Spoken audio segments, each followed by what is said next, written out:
오늘의 주요 뉴스입니다. 익산시가 그린바이오 산업 집중 육성에 나섰습니다. 시는 현재 운영하고 있는 전문가 TF팀을 정책 포럼으로 확대 개편해 육성 방안을 마련키로 했습니다. 이를 제도적으로 뒷받침하기 위한 관련 조례를 정책 포럼 설치와 운영 방식을 구체화하는 내용으로 개정하기로 했습니다. 새만금 해상풍력지원센터 건립이 차질을 빚게 됐습니다. 군산시의회가 자재비 급등으로 인한 건축비 증액분 30억 원 추가 부담을 거부했습니다. 시의회는 풍력발전 사업이 본격화되지 않아 급하게 추진할 상황이 아니라며 출연금 동의안을 보류했습니다. 여러분 안녕하십니까? 6월 19일 월요일 종합뉴스입니다. 기온이 갑작스럽게 오르면서 도내에서도 폭염 질환자가 늘고 있어 각별한 주의가 요구됩니다.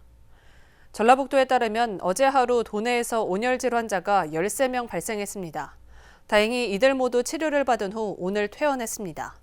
어제 기준 전국적으로는 온열 질환자 124명이 발생해 이 중 1명이 숨졌습니다. 전라북도는 1,100억 원을 들여 취약계층과 농축수산업 보호, 인명피해 예방대책 등을 추진하기로 했습니다. 익산시가 그린바이오 산업을 집중 육성하고 정부 정책에 효율적으로 대응하고자 전문가 정책 포럼을 만들기로 했습니다. 현재 운영되고 있는 그린바이오 전문가 TF를 정책 포럼으로 개편해 농생명 소재 등 5개 분과에 최대 30명 규모로 추진합니다. 이를 위해 관련 조례도 개정할 계획입니다. 최정호 기자입니다. 학계와 연구단체 등 전문가 10여 명으로 구성된 익산 그린바이오 전문가 TF. 19일 첫 회의를 익산 북부청사에서 가졌습니다. 이 자리에서 참석자들은 정부의 K바이오 육성 전략에 효율적으로 대응하기 위한 방안을 논의했습니다. 지역 파급 효과를 높이려면 바이오 소재 원료 생산 체계가 구축돼야 한다는데 공감대를 형성했습니다. 또 오는 2025년까지 255억 원이 투입돼 하멸에 그린바이오 벤처 캠퍼스가 들어서는 만큼 바이오 소재 산업화와 소비시장 분석 등 단계별 대응 정책 개발의 필요성도 제기됐습니다. 이런 서로 간의 클러스터를 구축해가지고 이 안정적인 바이오 소재 원료 생산체를 유통하는 것이 굉장히 중요하다 이렇게 말씀드릴 수 있겠습니다. 특히 정부가 추진할 그린바이오 산업 육성 정책에 대응하기 위해 전문가 지원 조직을 확대할 방침입니다. 정부가 오는 2030년까지 국내 그린바이오 산업의 생산 규모를 100조 원까지 키울 계획이기 때문입니다. 이에 익산시는 지금의 전담팀을 정책 포럼으로 확대 개편하기로 했습니다. 포럼은 그린바이오 산업 육성 정책의 싱크탱크 역할을 맡게 될 예정입니다. 농생명 소재와 푸드테크, 의약품 등 5개 분과에 걸쳐 최대 30명의 전문가가 참여하는 방안이 검토되고 있습니다. 그린바이오 정책에 관한 비전, 목표, 발전 방향 설정, 그린바이오 정책 추진 등에 관한 자문, 제안, 새로운 정책 건의 및 개선 등의 기능을 수행하게 됩니다. 포럼 창립을 위해 조례를 개정하기로 했습니다. 1년 전에 만들어진 그린바이오 육성 지원 조례안에 포럼의 기능과 분과위원회 구성, 위원 임기 등을 명시해 지원 근거를 만들어야 하기 때문입니다. 이르면 올 하반기 내에 포럼 창립이 현실화될 것으로 예상됩니다. 현재 운영되고 있는 그린바이오 산업 육성 및 지원에 관한 조례에 포럼 운영 내용을 추가하고자 하는 내용입니다. 조례에는 포럼의 정의, 기능, 위원회의 구성, 분과위원회, 임기에 관한 사항을 담으려 하고 있습니다. 신성장 동력으로 그린바이오 산업을 육성하기 위해 전문가 정책 포럼 창립이 본격화될 예정입니다. KCN 추정호입니다. LS그룹과 양극재 전문업체 LNF가 합작법인을 만들어 새만금에 1조 원 규모의 공장을 지을 전망입니다. LS와 LNF는 최근 양극재 중간재인 전구체 사업을 위한 합작사인 LS LNF 배터리 솔루션을 설립하기로 했습니다. 양사는 올해 안에 전구체 공장을 착공해 오는 2025년 양산에 들어가 2029년에는 12만 톤까지 생산량을 늘릴 계획입니다. 합작사는 LS 55%, LNF 45%의 지분으로 공동 경영 체계로 출범할 예정입니다. 군산의 다자녀 기준이 3명에서 2명 이상으로 조정될 것으로 보입니다. 군산시의회 행정복지위원회는 지난 15일 송미숙 의원이 대표 발의한 효율적인 인구정책 추진을 위한 군산시 조례 일괄 개정 조례안을 수정 가결했습니다. 개정안에는 다자녀 가정의 자녀 수를 셋에서 둘 이상으로 개정하는 내용이 담겼습니다. 개정안은 오는 28일 2차 본회의에서 최종 의결될 예정입니다. 새만금 자동차 수출 복합센터 조성 사업의 민간 사업자 유지 여부가 이달 말 결정될 것으로 보입니다. 군산시는 지난달 민간 사업자인 군산 자동차 무역센터에 사업 추진이 어렵다고 판단해 해지 사유가 발생했다는 공문을 보냈습니다.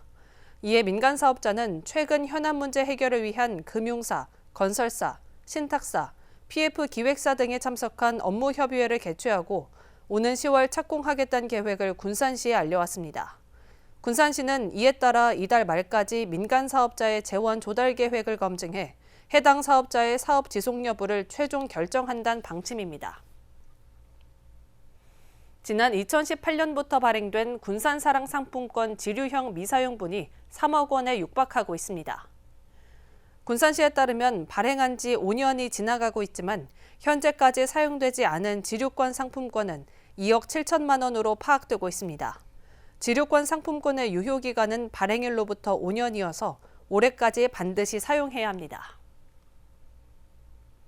군산시가 지역 건설업체의 하도급 비율을 도급 금액 4억 원이 초과할 경우 80%까지, 4억 원 이하는 70%까지 권장하기로 했습니다. 군산시는 최근 이 같은 내용을 담은 지역 건설 산업 활성화 촉진에 관한 조례를 일부 개정했습니다. 이번 개정 조례는 지역 건설 산업에 참여하는 건설업자의 하도급 비율을 구체적으로 명시한 것이 특징입니다. 기존 조례에는 공동도급과 하도급을 지역 건설업체가 참여할 수 있도록 적극 권장한다는 애매한 내용만 담겨 사실상 유명무실하다는 지적을 받아왔습니다. 에코융합섬유연구원이 산업통상자원부의 다공성 탄소 소재 개발 기반 구축 사업에 선정됐습니다. 이번 사업은 다공성 탄소 소재의 수급 부족을 해소하고 국산화 기술 개발을 지원하기 위한 것으로 연구원의 전문 장비를 활용해 기업의 기술 개발과 시제품 제작 등을 지원하게 됩니다. 다공성 탄소 소재란 내부나 표면에 작은 구멍이 많이 있는 것으로 에너지 저장 장치와 2차 전지 등에 사용되는 소재입니다. 3년 전 재생에너지 사업이 속도를 내면서 새만금의 해상풍력지원센터 건립 사업이 추진됐습니다. 하지만 건축공사 비용이 급상승하면서 사업비 61억 원이 늘어 군산시가 30억 원가량을 부담해야 할 처지인데요. 시의회가 급한 사업도 아닌데 사업비 30% 추가 부담은 받아들일 수 없다며 출연금 동의안을 보류했습니다. 모형숙 기자입니다. 해상풍력지원센터가 들어설 새만금 산업단지 209. 지난해 토지 보상이 마무리되고 하반기 착공에 들어가 내년 문을 열 예정입니다. 하지만 당초 계획대로 해상풍력지원센터 건립공사를 시작할 수 있을지는 불투명합니다. 크게 늘어난 사업비 때문입니다. 정부는 교육장비와 프로그램 비용으로 220억 원을 대고 전북도와 군산시는 토지 매입과 건축비로 200억 원을 부담해 지키려 했습니다. 그런데 한 달 전 설계 용역 과정에서 다시 사업비를 산정한 결과 건축공사 비용이 급상승하면서 61억 원이 더 필요하고 건축 면적은 8,300여 제곱미터에서 7,500여 제곱미터로 줄었습니다.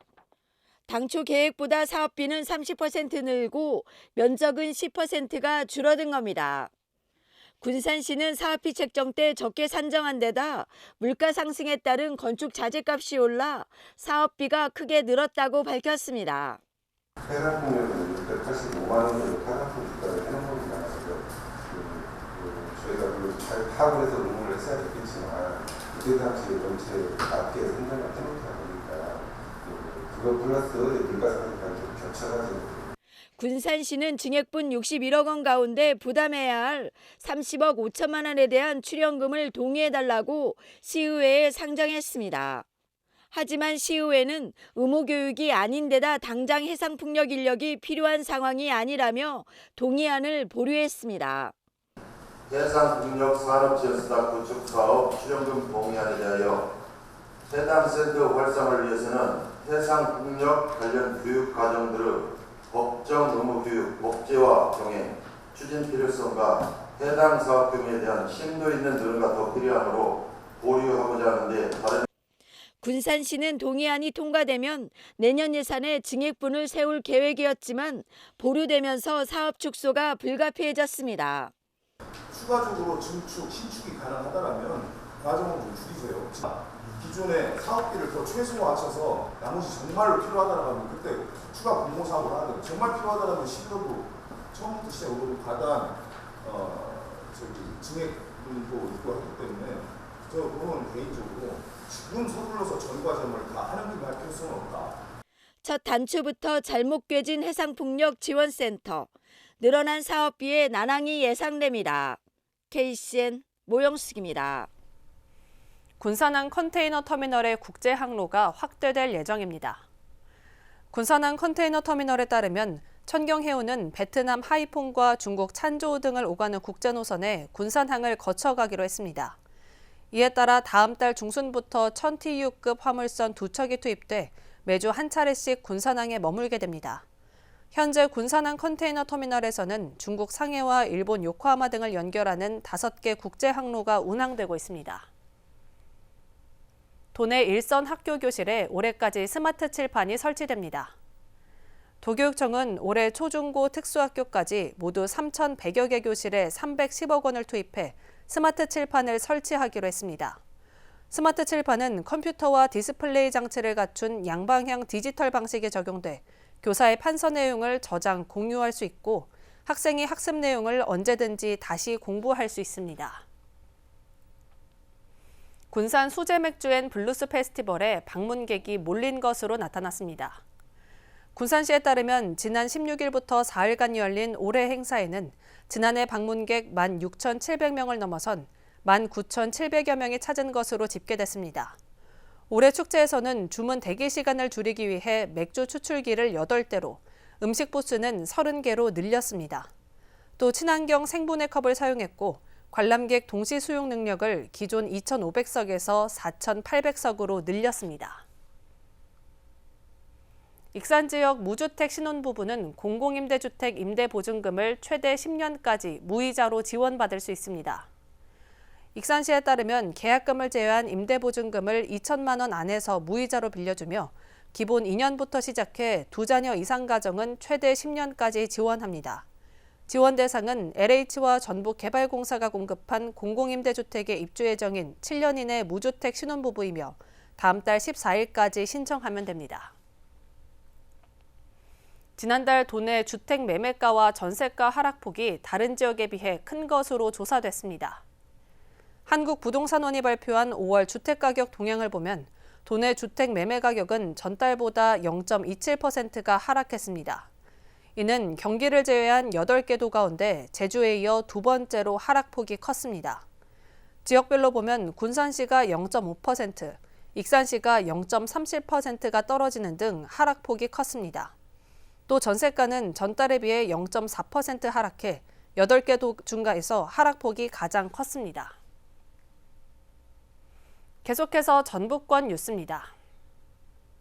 도내 시외 농어촌버스 노동조합이 총파업 찬반 투표에서 파업을 가결했습니다. 한국노총 전북지역 자동차 노동조합은 지난 13일에서 16일 파업 찬반 투표에서 파업안이 가결됐다고 19일 밝혔습니다. 오는 22일 지방노동위원회 조정 만료로 쟁의권을 확보하면 23일 오전 4시부터 파업에 돌입할 예정입니다. 한편 노조는 코로나19 확산 이후 고통 분담 차원에서 장기간 임금 동결을 감수했다며 사측의 임금 인상을 요구하고 있습니다. 장수군 장계면에 위치한 대적골 제철 유적지 발굴 조사 현장에서 조선시대 건물지 한 동과 가야시대 토기 조각이 나왔습니다. 대적골 계곡부 북쪽에서는 조선시대 석축과 건물지 한 동, 단야시설 2기가 확인됐고 내부에서는 송풍구편, 유출제, 단조 박편 등이 출토됐습니다. 바로 옆 후백제 건물터 주변 하층 층위에서는 가야토기 조각이 나왔습니다. 이번 발굴은 제주문화유산연구원이 전북도와 장수군의 지원을 받아 진행하고 있습니다. 김제시 만경읍 장산리에 국산 밀건조 저장시설이 준공됐습니다. 이 시설은 국비 등 18억 원이 투입돼 연간 1,500톤을 처리할 수 있는 규모로 재배 면적이 급증한 국산 밀을 선별, 건조, 저장하게 됩니다. 김제 지역 국산 밀 재배 면적은 지난해 500여 헥타르에서 올해 1,300여 헥타르로 크게 늘었습니다. 지금까지 전북권 뉴스 김수정입니다. 전라북도가 추진하고 있는 전북특별자치도법의 이해를 돕기 위한 지역별 설명회가 진행됩니다. 설명회는 오는 27일 익산을 시작으로 다음 달 7일 부안까지 도내 14개 시군별로 개최됩니다. 전라북도는 특별자치도법 추진 의미와 필요성, 주요 조문에 대한 해석 등을 중점적으로 설명할 방침입니다.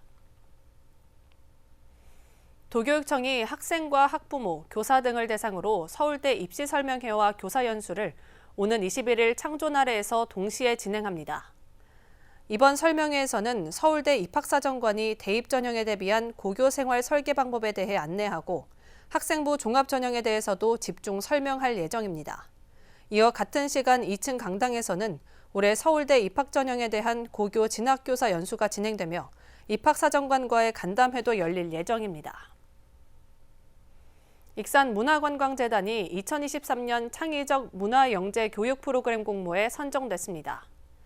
창의적 문화영재 교육 프로그램은 예술 분야에 관심이 높은 초중학생을 대상으로 다음 달 15일부터 3차례에 걸쳐 예술적 감성과 창의력을 키울 수 있는 교육 프로그램을 지원하게 됩니다.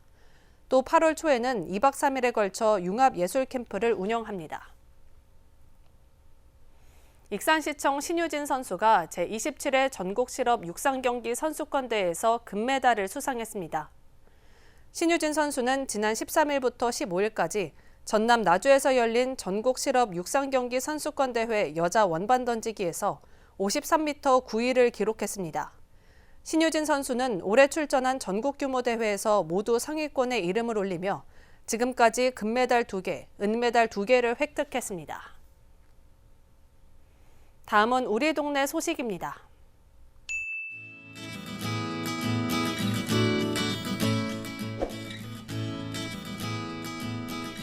용인특례시 전라북도민회가 지난 16일 군산을 방문했습니다.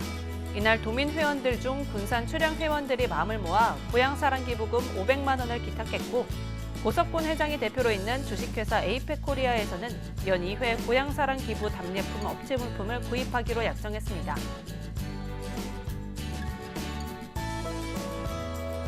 익산시 삼성동 주민자치위원회가 지난 17일 삼성동 지역 주민 100명과 함께 지역 동네 한바퀴 문화둘레길 행사를 개최했습니다. 이번 행사에서는 스탬프 투어, 마룡이와 함께 폴라로이드 사진 찍기 등 이벤트와 환경 정화 활동 줍깅도 함께 진행됐습니다. 이어서 내일의 날씨입니다.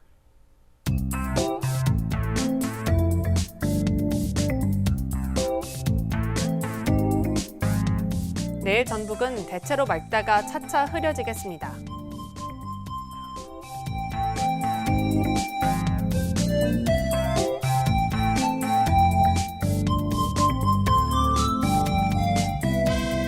내일 도내 기온은 16도에서 출발해 30도까지 오르겠습니다.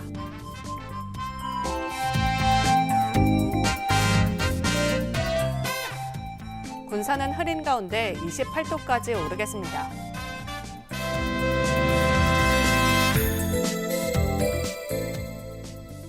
익산도 흐린 가운데 29도까지 오르겠습니다.